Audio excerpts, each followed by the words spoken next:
Oke, next kita akan bahas materi kita ya. Saya materi ini tuh materi udah lama ya, di MMU tahun lalu juga ada, gitu. Di MMU tahun lalu ini juga sudah ada. Ya, jadi analisa mengenai EPS, DPS, dan DPR. Welcome semuanya, di kelas MMU, ini part 2, sesi 2. Kita akan bahas mengenai analisa fundamental, karena dari kemarin-kemarin kan kayaknya analisa fundamental agak cukup jarang ya, makanya gue pikir, oke, kita tambahin materi analisa fundamental buat kalian, gitu. Ini cuma update, sebelum-sebelumnya juga ada kelas juga mengenai EPS, DPS, dan DPR. Ini salah satu video yang harus kalian tahu sebelum kalian masuk ke Stock School, karena ya ini penting ya. Di 3 tahun lalu gue bikin video ini, sahamnya beneran jalan, naik gitu ya. Jadi mudah-mudahan kali ini juga ada emiten yang bisa kasih kita cuannya lumayan, gitu.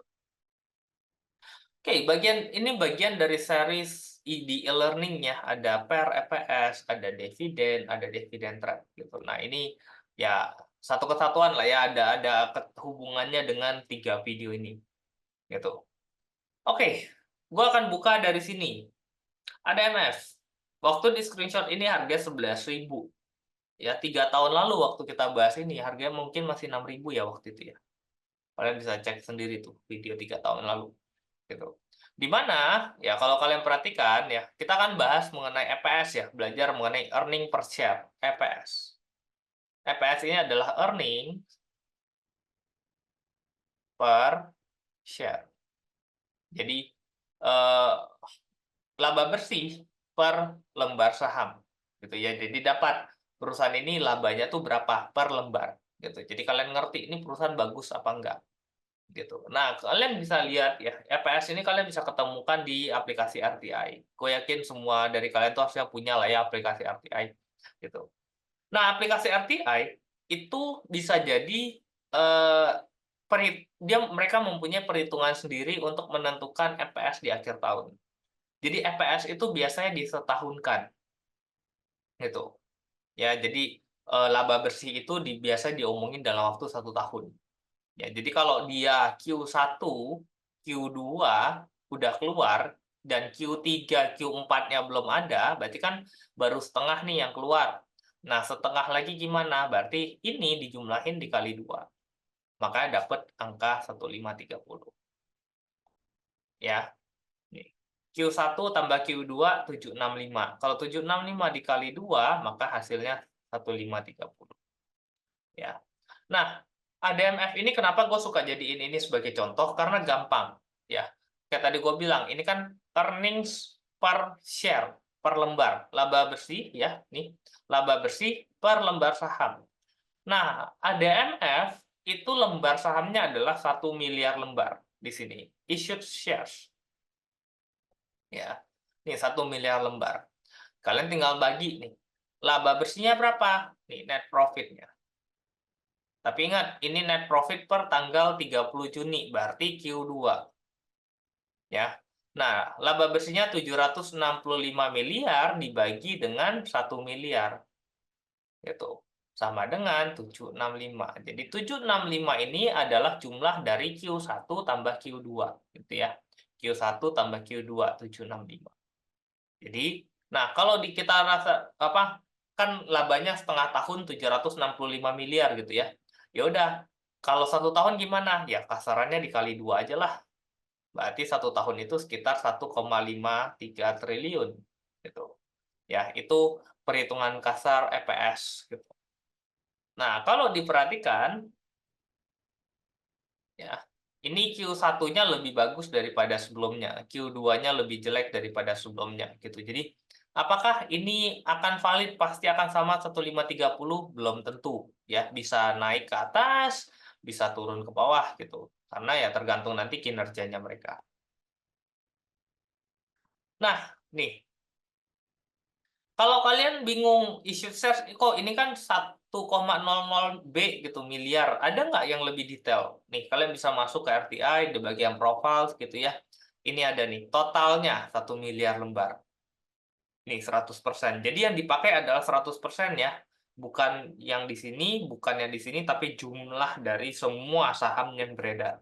Gitu. Jadi 1 miliar lembar. Oke.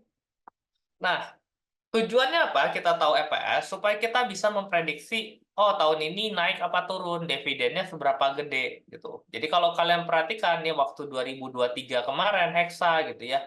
Ini cuma ada 3 kuartal nih gitu. Yang kosong satu ini gitu. Tapi di sini keluar 1073 gitu. Jadi kalian bisa estimasi ini kan naik ya, naik, ini naik, ini turun dikit gitu. Jadi kalau kita totalin 3 ini pun udah lumayan cukup gede. Nah, ini kan total mungkin 2 3.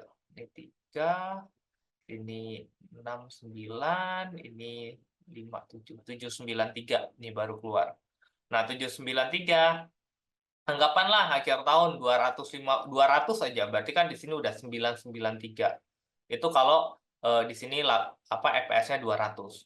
Nah, even 200 ini pun udah lebih tinggi daripada yang kemarin gitu. Jadi gua rasa harusnya kinerja Hexa kemarin 2023 itu akan lebih bagus gitu ya. Nah, estimasi, oke, kalau dia labanya 10,73, maka kalian bisa lihat, oh kinerjanya mungkin akan lebih baik daripada tahun sebelumnya. Nah, kalau akan lebih baik, berarti ya kemungkinan harga sahamnya juga bisa naik gitu. Ya, sama Arna juga begitu. Nih, kalau dia udah dapat, oke, udah keluar nih semua EPS-nya Q1, Q2, Q3, Q4, maka penjumlahan dari sini pasti akan sama nilainya dengan sini, 61 gitu. Nah, kalau udah di sini kalian tinggal lihat, oke, kira-kira dividen yang dibagiin berapa ya? Kalian bisa perhatikan, oh dia biasa bagi dividen di sini nih 70%. Ya. Berarti kalian tinggal kali di sini, kali 70%. Maka kalian dapat kira-kira dia akan bagi dividen seberapa banyak, gitu, ya. Jadi EPS, dividen per share, dividen payout ratio nih. EPS itu earning per share, DPS ini dividen per share, berarti dividen per lembar ya.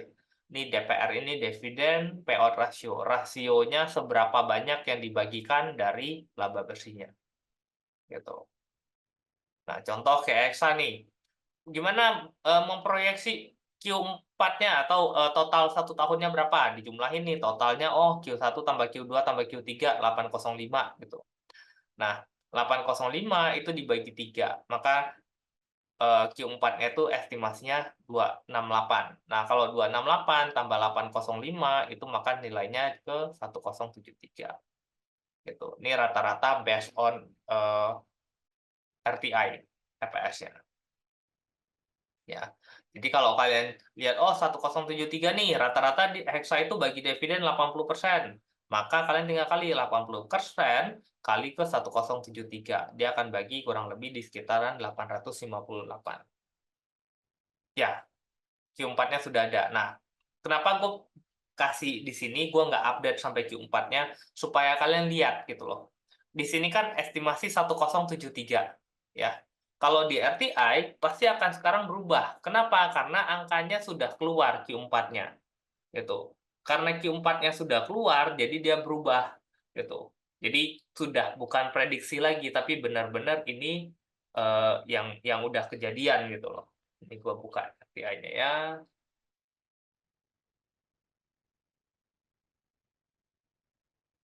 Nah, kalian bisa lihat tuh RTI-nya sekarang Hexa itu 1089, kan lebih tinggi nih daripada kemarin gitu ya. Berarti apa? Artinya dari kinerja rata-ratanya kemarin 1073, kinerja Q4-nya itu di atas itu, Q4-nya 284 realnya ya. Artinya kinerjanya lebih baik. Nah, ketika kinerja lebih baik, harga sahamnya ya kecenderungannya akan lebih mudah untuk naik gitu.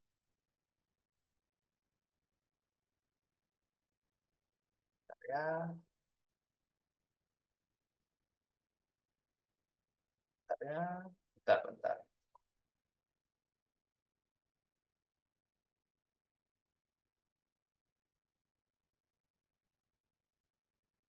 Oke, ya. Nah, jadi untuk bisa mengestimasi, oh kira-kira eh, pembagian dividennya berapa ya untuk Hexa? Ya udah kalian tinggal kali nih. Hasilnya adalah sekarang 1089 ya. Terus dia kali 80% kan dividen payout rasionya gitu.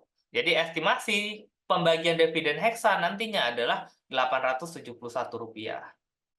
Nah, ini harganya sekarang kan 6.400 ya, 6.475 gitu.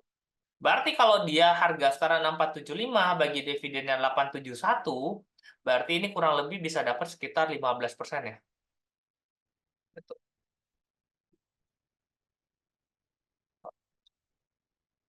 Bisa 13% estimasi.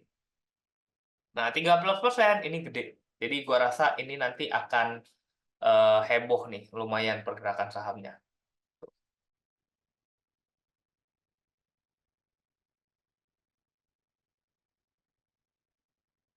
Ya, jadi seperti ini untuk kita bisa mengestimasi EPS atau dividen payout rasionya nanti.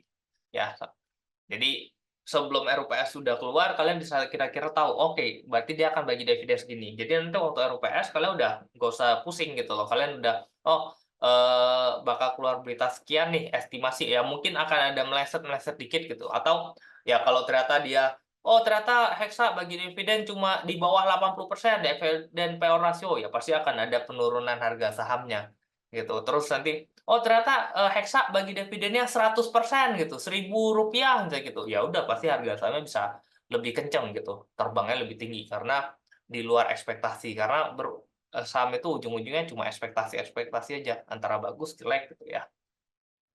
Nah sama kayak Arna. Arna, di sini udah kejadian nih Arna. Jadi gue cuma buat kasih kalian tahu gitu ya, Arna rata-rata 70% nih. Kira-kira, ya udah kalau dia bagi 70%, estimasi dia akan bagi dividen Rp43 gitu. Nah, kalau kalian lihat Arna, beneran kejadian waktu dia RUPS kemarin bagi dividen berapa? Rp43. Jadi sama gitu. Kalian bisa estimasi nih Rp43. Jadi padahal waktu itu belum ada RUPS, belum ada tanda-tanda dia mau bagi berapa banyak. Gitu ya.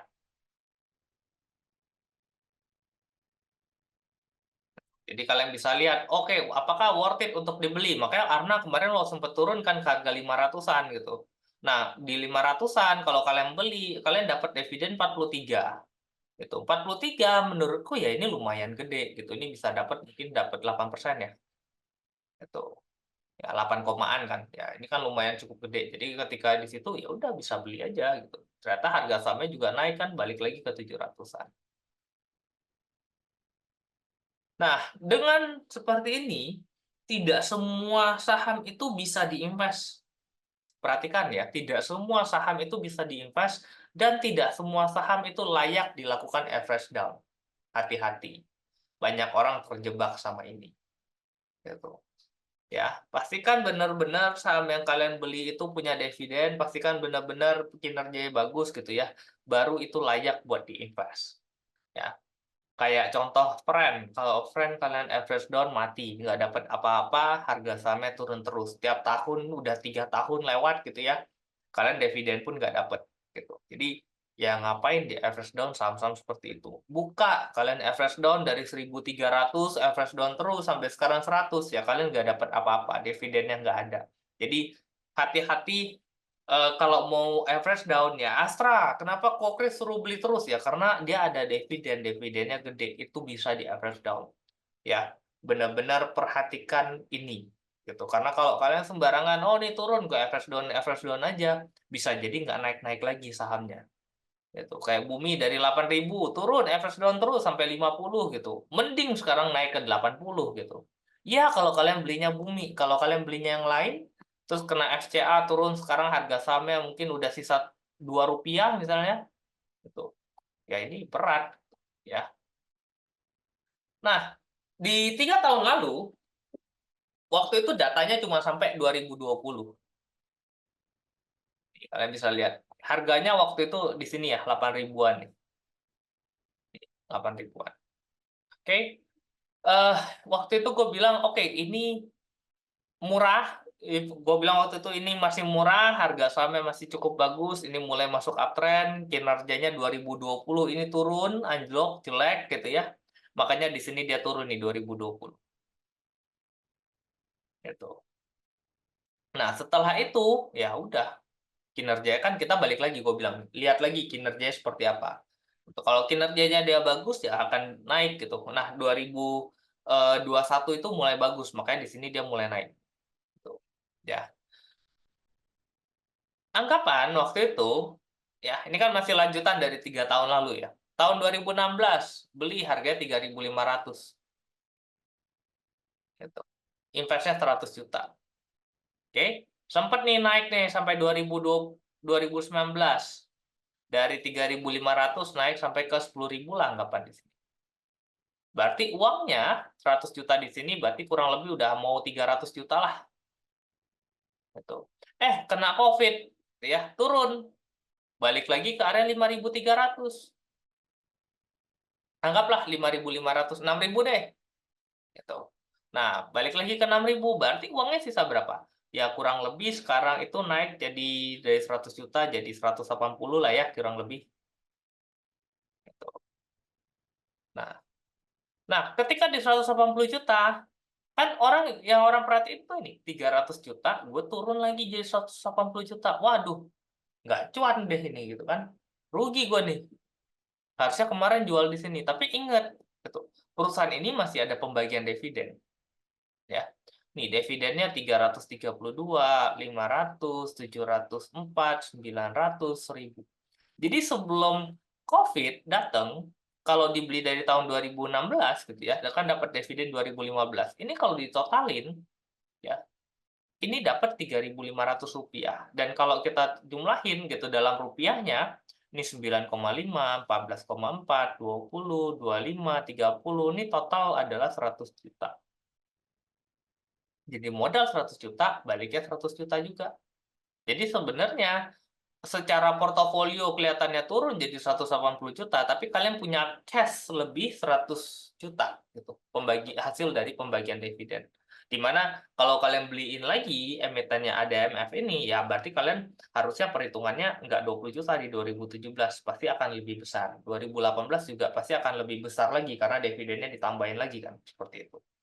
Ya, ini penting nih untuk kalian tahu nih, karena ya tidak serta-merta semua yang kalian lakukan itu hanya dari buy and sell. Sometimes kalian hold juga cuannya tuh lumayan.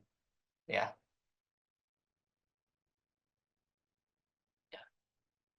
Nah, dividen, kita harapannya adalah sampai nanti 10 tahun ke depan, ya mungkin di 2030, labanya tuh naik terus gitu. Sampai nanti EPS-nya 10.000 misalnya.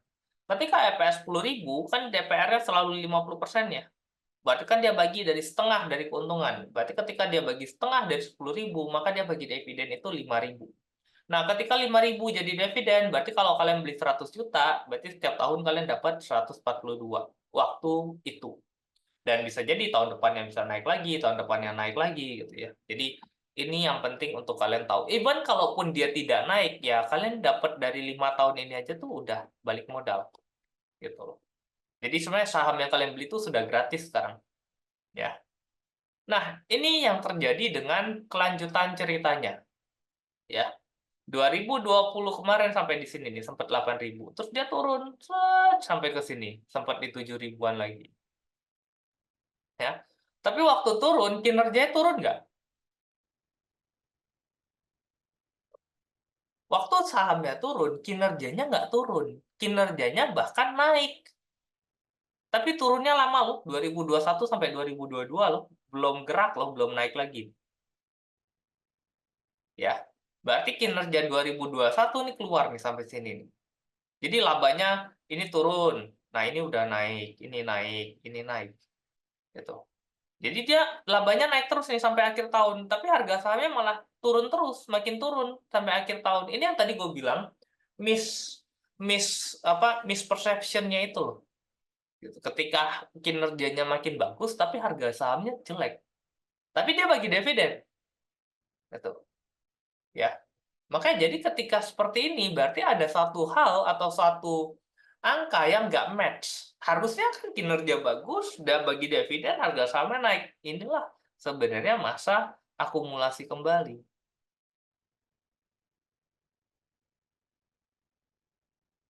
untuk ngarepin dia naik. Dan ketika sudah lewat, kinerjanya masih bagus lagi, harga saham itu pasti akan mengikuti fundamentalnya. Dan terjadi habis dari 7.000 naik lagi sampai ke berapa? 14 ribuan kemarin tertinggi. Gitu. Ya.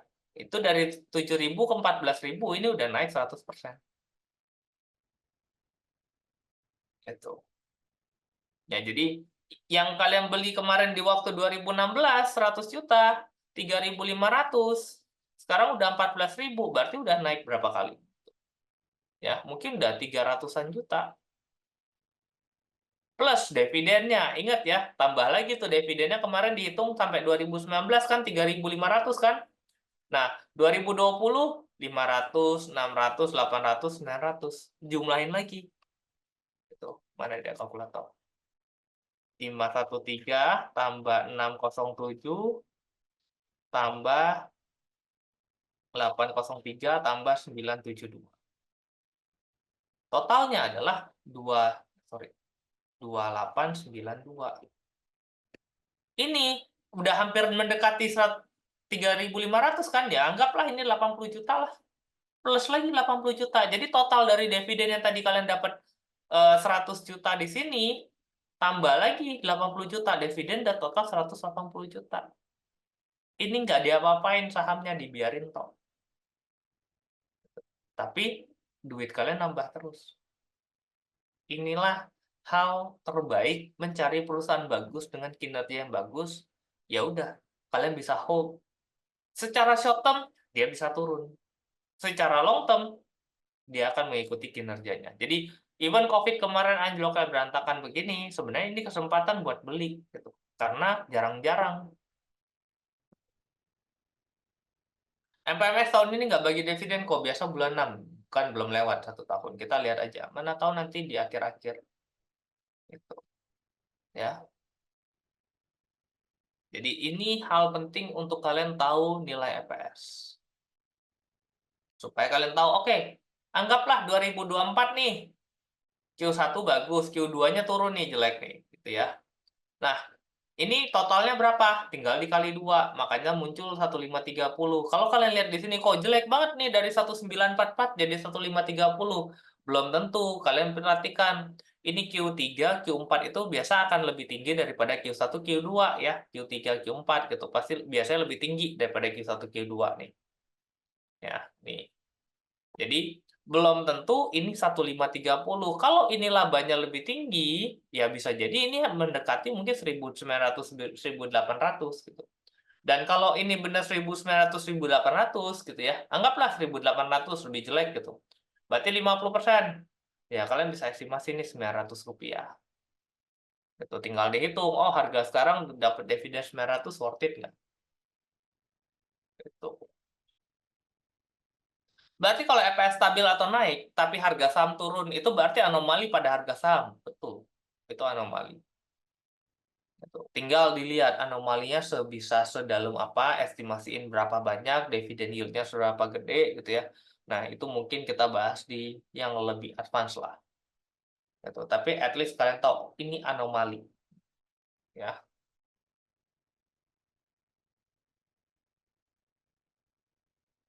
Nah, misi kita adalah mencari perusahaan yang tiap tahun itu naik. Jadi kalau kalian mau nyari invest, mau nyari kok mana yang saham yang layak buat invest gitu, carilah kinerja yang stabil. Kalaupun ada kinerja yang penurunan gitu ya, turun kinerjanya, itu harus bisa dijelaskan dan kalian tahu, oh dia akan bisa balik lagi kok ke sebelumnya. Gitu.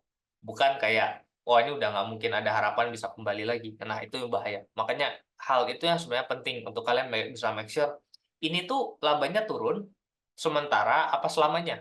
Gitu. Kalau selamanya ya dia harga sahamnya pasti akan turun terus. Tapi kalau sementara maka dia akan punya chance untuk kembali lagi. Gitu. Ya.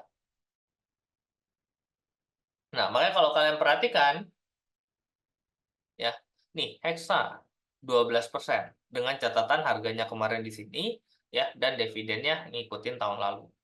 Jadi kalau kayak dividen 1089 ini sekarang gitu ya, ya kalian tinggal kali aja 80%. Tadi 871 ya.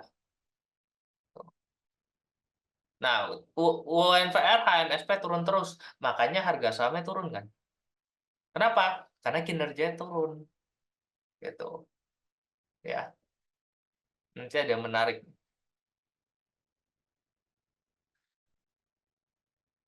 Jadi kalau kalian mau cari saham yang mau diinvest adalah cari perusahaan yang bagi dividen dan dividennya harus di atas deposito. Dua cara ini, ya. Cari perusahaan sebagus itu. Yang bagi dividen di atas deposito. Kalau itu kinerjanya stabil, itu akan lebih baik. Tapi kalau dia lagi turun, sometimes kan gini, kalian baru bisa dapat barang murah ketika kinerjanya jelek. Contoh lah kayak ADMF tadi. Kalau nggak ada COVID, maka kinerjanya bagus terus. Kalau bagus terus, maka harga sahamnya nggak mungkin dari 11.000 turun ke 5.300.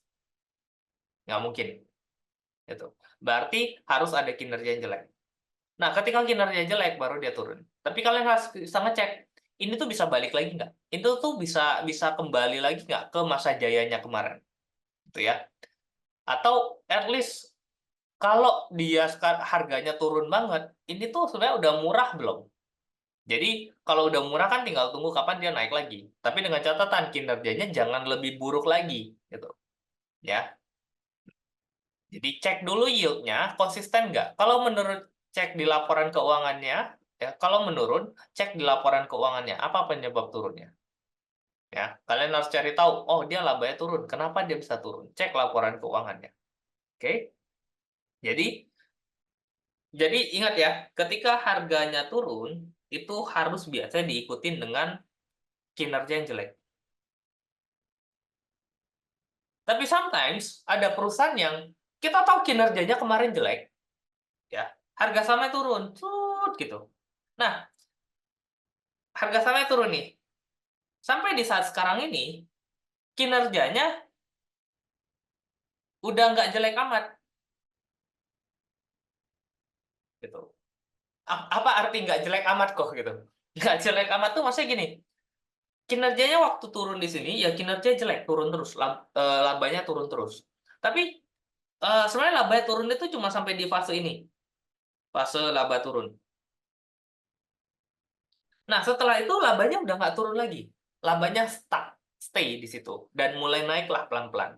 Tapi harga saham turun terus. Nah, harga sahamnya yang lebay, turun terus. Tapi pada kinerjanya udah mulai ada kelihatan pembalikan arah, mulai naik gitu. Nah, ini sebenarnya adalah fase di mana kalian harus ngecek, apakah worth it harganya masuk saat ini?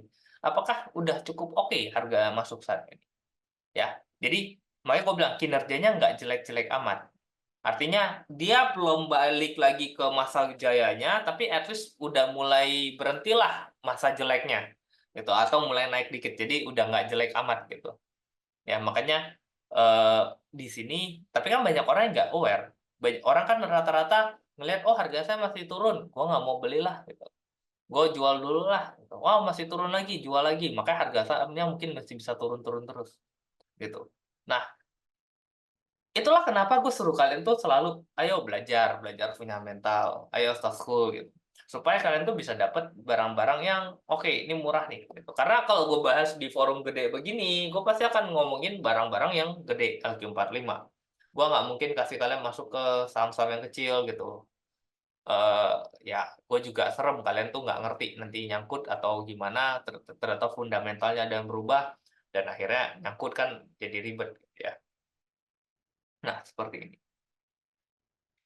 Ini kemarin case-nya, waktu Unilever di harga 6.975 tahun 2020. Jadi, gue ngebahas Unilever itu nggak cuma satu kali sebenarnya. Waktu di video gue tidak akan invest lagi Unilever. Gue bahas lagi waktu itu di 2020. Ya, 3 tahun lalu. Ini harga saham masih 6.975. Gue bilang di sini Unilever bagi dividen 2 kali loh 1 tahun. Gitu. Ya, kalian bisa lihat.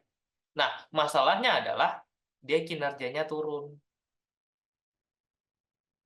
Gitu. Gue udah bilang di sini hati-hati, dia kinerjanya turun. Harga sahamnya kemungkinan besar akan turun. Gitu. Dan ternyata, benar kan sekarang berapa? 2.400. Gitu. Kurang turun apa lagi nih Unilever, gitu ya. Nih, sekarang 2360 Unilever. Hari ini nggak salah ya, 2360. Ya tadi baru gua screenshot. Betul. Nah, pertanyaannya adalah, apakah saham ini layak buat diinvest? Silakan kalian jawab dulu. Menarik nggak Unilever?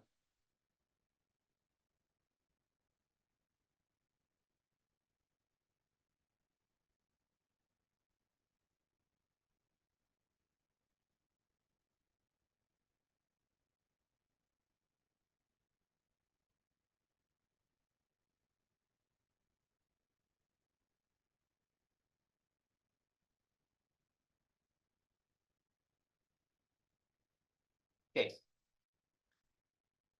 nggak menarik. Ya, kalau kita lihat dari sekilas Q1, Q2, ini memang kelihatannya, oh Q2-nya turun kok. Q1-nya naik, tapi Q2-nya turunnya lebih banyak gitu. Nggak menarik. Gitu. Nggak menarik. Dividen payout ratio-nya 100%. Ya, dia dari zaman dulu ya 100%. Gitu. Dia selalu kasih 100%. Tapi bukan berarti itu tidak menarik. Hexa juga 100%. Kemarin-kemarin, sempat 100%. Tapi ya, nggak ada masalah. Sahamnya juga masih naik terus. Gitu. Dia bukan masalah 100%-nya, tapi adalah masalahnya adalah ini tuh udah murah apa belum? Pertanyaannya itu, ya. Nah, di sini kita perhatikan, kalau secara Q1 dan Q2, ini memang kelihatannya masih masih terlalu cepat kita bilang, "Oke, gue udah boleh masuk ini level." Ya, karena ya tergantung kalau Q3-nya nanti turunnya tetap masih di sini, 30, di sininya 15, maka ini pasti akan lebih anjlok daripada tahun lalu, gitu, ya. Nah, tapi kalian perlu perhatiin, tapi kalau dia bertahan 37, 20 di sini. Seperti ini kalau kinerjanya tahun 2024, maka ini waktu yang tepat untuk kita beli ini.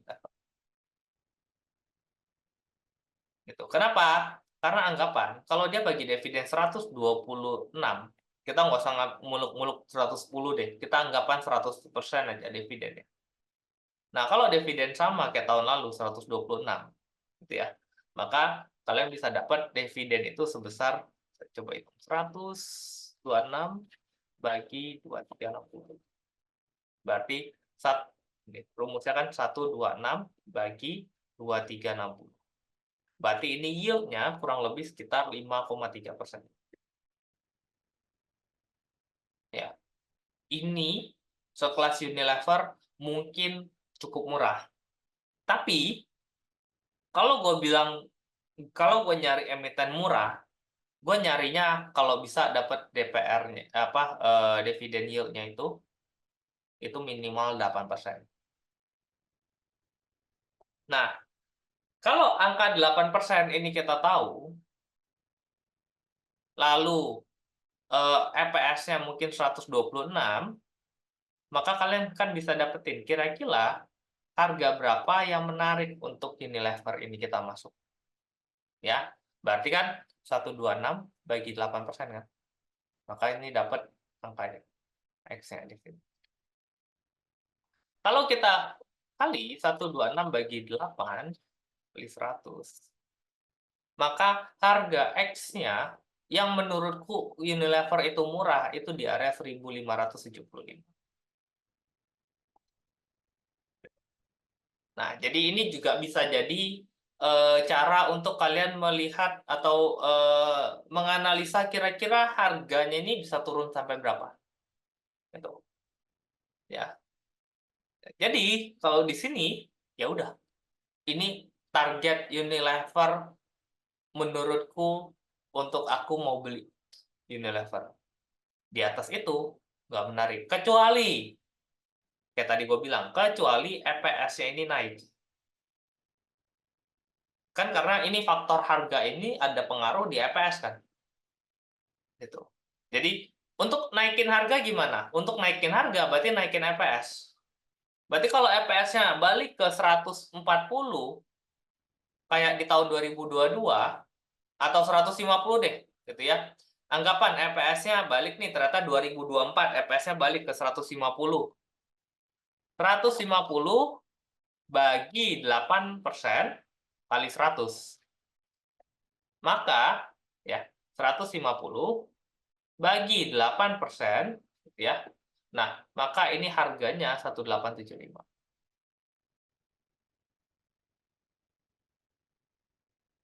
Kalau dia balik ke 150. Itu pun masih di bawah harga sekarang, gitu. Jadi kalau ditanya Unilever, apakah cukup menarik untuk masuk di harga sekarang? Nunggu. Entah itu kinerjanya yang naik, atau harga sahamnya turun sampai ke angka yang kita mau. Ya, di situ. Ekstrim, iya, ekstrim. Karena gue maunya barang murah. Gue nggak mau kayak, oke lah, gue dapat dividen 5%, oh, cukup lah. Iya, kalau sekarang 5%. Kalau nanti kinerja turun lagi gimana? Pasti gue dapat di bawah 5% kan? Makanya gue diskon ke 8%. Karena jelek-jeleknya, kalau kinerjanya nggak nyampe, ya gue mungkin dapat 5%, 6%. Masih make sense. Gitu. Ya. Kok kenapa Inet di RTI EPS-nya 0 dan bolong-bolong ya? Apakah error atau kenapa? Karena Inet itu baru IPO. Jadi pasti datanya kurang lengkap.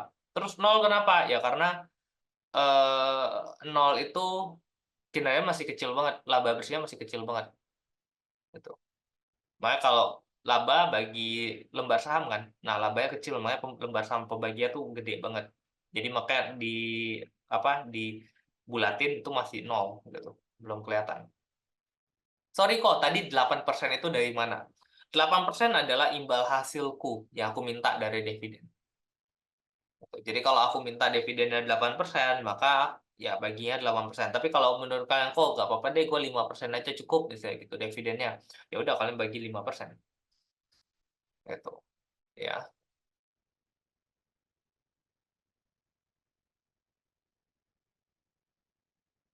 Nah, ada satu perusahaan yang menarik gitu. Kenapa? Kalian bisa lihat, ini Q1 bagus, Q2-nya bagus. Gitu. Kan belum keluar ya Q3, Q4. Nah, perusahaan ini biasanya Q3, Q4-nya itu Q4-nya bisa bisa naik tuh lumayan. At least dari jelek-jelek begini Q4-nya tuh jeleknya kecil banget gitu. Ya. Ini juga jelek-jelek Q4 tuh mulai naik. Ini jelek-jelek Q4 itu pasti bisa at least bisa dapat duit lah gitu ya. Nah, dengan dua ini aja EPS-nya 331 nih karena cuma dikali 2. Jadi kalau kinerja lebih bagus, maka ini bisa jadi lebih. Ya. Jadi kalau di sini anggaplah 400 gitu. Ya ini estimasi ya, bisa salah, bisa benar.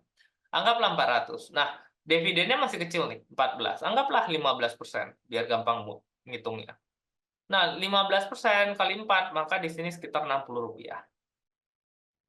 Ya, dividen yield saat ini 3,79%. Gitu. Bayangin, dia bagi dividen cuma 14%, kalian udah dapat hampir 4%. Kalau dia bagi dividen, anggaplah 50%, maka ini bisa bagi 200. Ya, berarti ini dikali 4. Nah, ini kalau dikali 4, berarti sekitar 12, 13, 14% ya. Ini kalau dia bagi dividen 50%, dividen payout ratio-nya. Jadi gua rasa ini perusahaan cukup menarik untuk diperhatiin. Gitu. Ya, karena ya dia bagi dividen dikit aja, yield-nya tuh gede. Dan perusahaan ini mulai balik arah nih, dari kemarin sempat turun, sempat rugi, ini mulai naik ke cukup kencang, dan ini mulai stabil. Mudah-mudahan kinerjanya stabil terus. 16% ya? Ya, 16%. Betul. Ya. Nah, kalau kinerjanya stabil terus ya, kemungkinan harga sahamnya akan naik. Karena menurutku harga sahamnya berarti misprice, karena dia bagi dividen sekecil ini, bisa dapat dividen sebesar ini. Kan tadi kalian lihat ya, kayak ADMF. Dia bagi 50% dividen payout ratio, itu yield-nya kan sekitar 8%. Ya. Nah, perusahaan ini kalau kita hitung dia bagi yield-nya 50%, dividen payout ratio, maka yield-nya itu bisa 16%. berarti 2 kali lipatnya dari harga ini. Jadi kalau kemarin ADMF gue bilang itu murah, ya ini 2 kali lipat lebih murah daripada ADMF saat itu.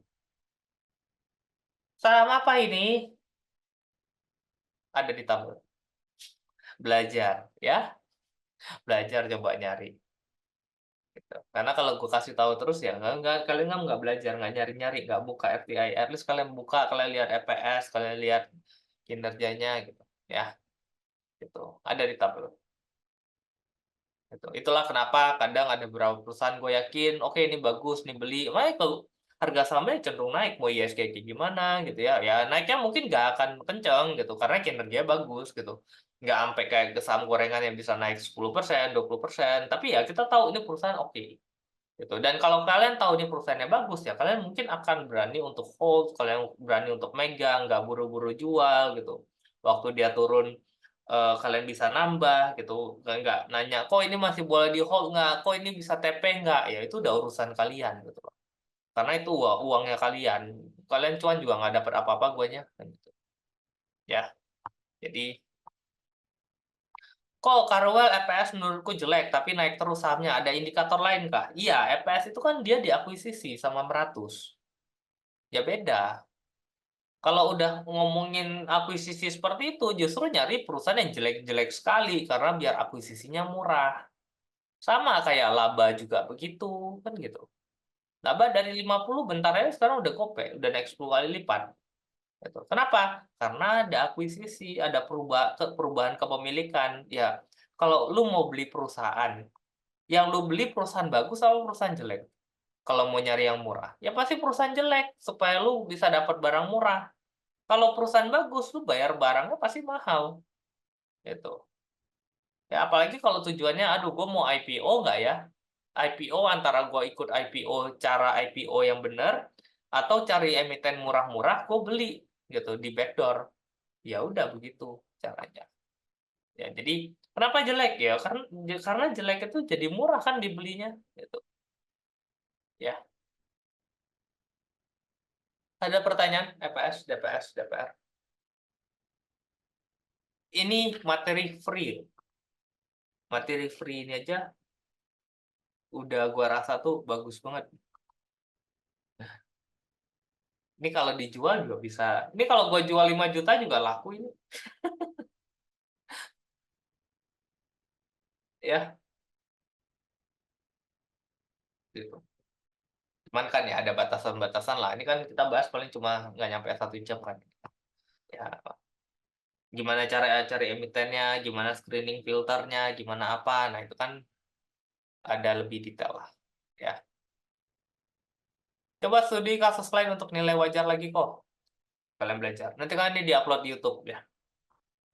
Nanti kalian nonton, kalian bisa ulang, terus kalian praktekin, nanti kalian ngerti. Oke, udah ya, segini aja ya. Sip, udah jam 9.30. Thank you semuanya udah nontonin kelas ini sampai akhir. Nanti materi ini akan ada di e-learning. Silakan nanti nonton e-learning, nunggu di-upload dulu nanti sama Dina ya.